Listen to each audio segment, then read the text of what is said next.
Hello friends, আজ আমি আপনাদের একটা আলু বয়েল করে দেখাবো, যেখানে অনেক সময় হয় না যে আমাদের আলুটা দিয়ে কাজ করতে হবে অথচ ভিতরে ময়েশ্চার থাকলে হবে না। এটা ঠিক সেরকম হবে। দেখাচ্ছি, চলুন। আলুগুলোকে খুব ভালো করে ধুয়ে নিয়েছি। এবার দেখুন, একটা পরিষ্কার পলিথিনের প্যাকেট এটা। এর মধ্যে আমি আলুগুলোকে ভরে নিচ্ছি সব।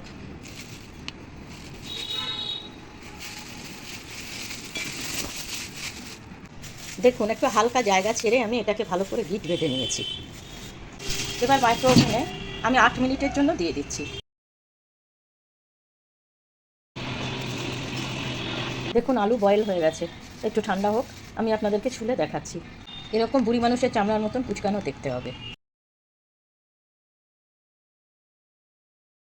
আপনি এরকম করে যে কোনো সবজি করে নিতে পারেন, গাজর, বাঁধাকপি, যা সবজি আপনার মনে হয়, খুব তাড়াতাড়ি হয়ে যায়। এই আলু দিয়ে সকালবেলা একটা আলুর সবজি, আলুর পরোটা, বাচ্চাদের টিফিন, হাজব্যান্ডের টিফিন খুব ভালো যায়।